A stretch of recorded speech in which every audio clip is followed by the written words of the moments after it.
નમસ્કાર, પ્રણામ મિત્રો, સ્વાગત છે તમારું એક નવા વિડીયોમાં। દોસ્તો, આજનો વિડીયો કેવા લોકોથી સંબંધ ના રાખવો જોઈએ, કેવા લોકોથી દૂર રહેવું જોઈએ એના વિશે છે।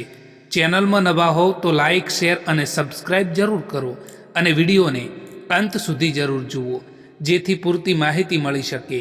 તો ચાલો શરૂ કરીએ। નંબર 1, એવા લોકોથી હંમેશા દૂર રહો, એવા લોકોથી સંબંધ ના રાખો જે લોકો તમારી સામે તમારી સાથે છે અને તમારી સાથે બેસે છે, હસે છે અને તમારી ગેરહાજરીમાં તમારા વિરોધમાં હોય, તમારી ખોટી વાતો કરતા હોય।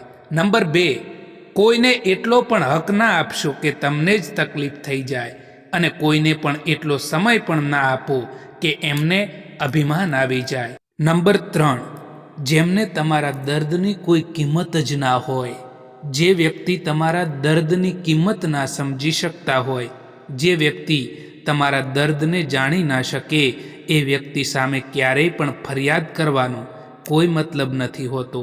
નંબર 4, એ સંબંધો તૂટી જવા જ બહેતર હોય છે જે સંબંધોમાં તમે ખુદ તૂટી જતા હોવ, કારણ કે જે સંબંધોમાં તમારી કિંમત નથી એ સંબંધોમાં ખોટા પરેશાન રહેવાનો પણ કોઈ મતલબ નથી। કિસ્મત અને પરિસ્થિતિ જ્યારે બંને ખરાબ હોય ત્યારે એમનું પણ સાંભળવું પડે છે, જે લોકોની આપણી સામે કોઈ પણ ઓકાત નથી હોતી। જીવનમાં ખરાબ સમય ના આવે તો પોતાનાઓમાં છુપાયેલા પારકા અને પારકામાં છુપાયેલા પોતાના ક્યારેય દેખાશે જ નહીં। એટલા માટે જીવનમાં ખરાબ સમય પણ આવવો ખૂબ જરૂરી હોય છે। અમીરી જો દિલની હોય ને તો સાયકલ પર પણ લોકો ખુશીઓ મનાવે છે, બાકી કારમાં પણ લોકોને રડતા જોયા છે। પરોસો પણ કાચ જેવો હોય છે, આજકાલ તો એને જેટલો પણ સંભાળો તેમ છતાં એ તૂટી જાય છે। ક્યારેય પણ આંસુ ના આપતા એમની આંખોમાં જેમણે હારીને પણ તમને જીતાડ્યા છે।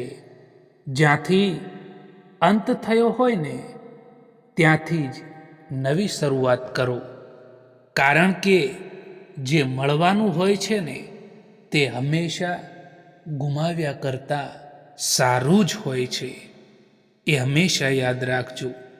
સારા માણસોની સંગતમાં હંમેશા ફાયદો જ થાય છે, કારણ કે જ્યારે હવા ફૂલો ઉપરથી પસાર થાય છે ને ત્યારે આખું વાતાવરણ સુગંધિત બની જતું હોય છે।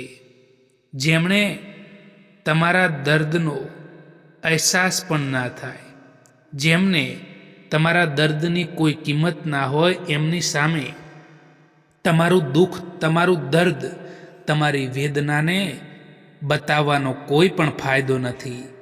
જીવનમાં તમે ખુદ પોતાને મજબૂત બનાવો, કારણ કે બીજાના ભરોસે બેસી રહેવું ને એ તમને કમજોર કરી દેશે। દોસ્તો, જેમને પણ જવું છે એમને જવા દો, કારણ કે એ માણસ જો આજે રોકાઈ પણ જશે ને તો કાલે જતા જ રહેશે। ના હક આપો કોઈને એટલો કે તમને જ તકલીફ થઈ જાય અને ના સમય આપો કોઈને એટલો કે એમને અભિમાન આવી જાય।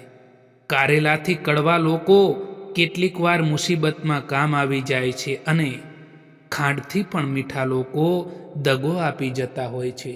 મિત્રો, આ વિડીયો પસંદ આવ્યો હોય તો આ ચેનલને સબસ્ક્રાઈબ જરૂર કરો। વિડીયો જોવા માટે આભાર।